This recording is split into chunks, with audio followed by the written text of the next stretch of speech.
Alright, welcome to 5-Minute Theory. Today we're going to look at the Scotch Gambit. Now this is an opening that I love to recommend to students because it involves a lot of traps, and if you play it the way I recommend, even if they navigate their way through all of these traps and solve them, and they know their 5-minute theory, you still end up with a very reasonable position. Now of course here, one of the main moves is knight f6, and this allows the Scotch Gambit, which is the move 4d4.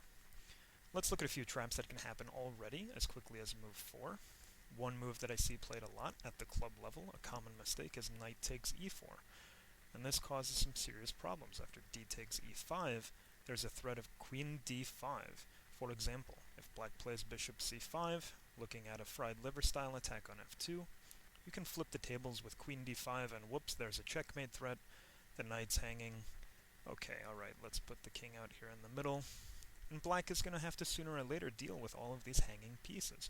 For example, castles, queen takes e4, the bishop is hanging, white is up a piece. This is a real problem for black. Very common trap that I see. Another move to try to avoid the theory and get out of the Scotch Gambit is to play d6, after which white can go knight g5, and there's no comfortable way really to defend this pawn here on f7. So, the move that black must play, no choice, e takes d4, and now white plays e5. Here black has a choice between two main moves, knight e4 and pawn to d5. Very important to notice that knight to g4 is only going to get in more trouble after castling. Of course, you cannot take the pawn. Rook e1 right away allows d6, black might probably fine there, but of course if you instead trade first, now rook e1, you see the difference, this knight is in some serious danger. Highway of Doom, the e-file, Highway of Doom, the black king is caught there. So instead, e takes d4. Let's look at the theory of the line. As I said, knight to e4 and d5 both playable. Let's play d5 first, more common move. Actually, no, let's do knight e4. There's another trap here that's important to know. Let's say castles and black gets greedy. They want to hold on to this pawn that's under attack twice. Now rook e1 again snags the knight. Don't forget about your chess rules. En passant, oh my goodness. Highway of Doom. The sky is falling. Okay? Good rule to remember, if the rook is already on e1, that's when you take en passant. Whereas, if black plays more accurately, after knight e4, white castles, now black should play d5. Now we do not want to en passant. The rook is not here creating a pin. So instead, the move I'm going to suggest to you is simply bishop b5. Another pin here, we're going to play knight takes d4. Black has a variety of moves, bishop e7, I see bishop c5 a lot. We'll stick with this as our main move. Of course we can take the pawn anyway. Bishop takes, queen takes. There's a pin, pindatum, as my friend Angelo says. So instead, bishop c5, knight takes. We're attacking the knight here twice, bishop d7, trade, bishop takes, pawn takes. Now normally we would not want to give away a bishop for a knight. However, our knight here is very nicely centralized, controlling a lot of squares, a lot of attacking potential.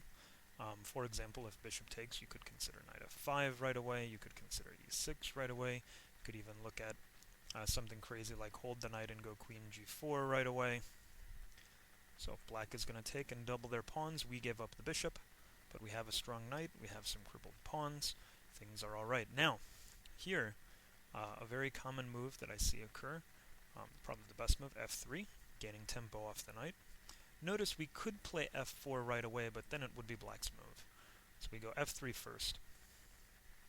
Knight g5, only safe square. Now f4, knight e4, and it's our turn. We gained an entire tempo, we gained a move.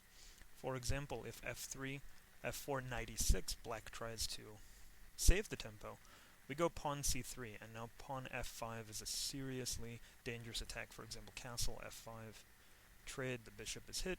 You can stick the bishop wherever you would like. f6 is coming. There's queen g4 is coming. You can do rook lifts. The nickname I have for this opening is called the party on the king side.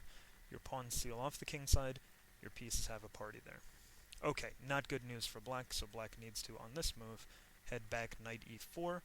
And this is the end of our 5-minute theory. White has three choices here. You can simply go bishop e3, strengthen the knight. You can go pawn c3, and another move which I've seen, knight c3. Don't underestimate this move. Okay, our own pawns become doubled here.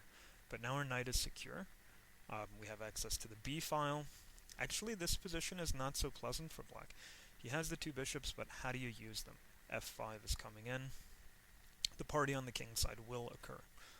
Another possible way that could happen, let's say maybe c3, castles, and now you can play f5. And again, f6 disrupting the kingside pawns is a serious threat.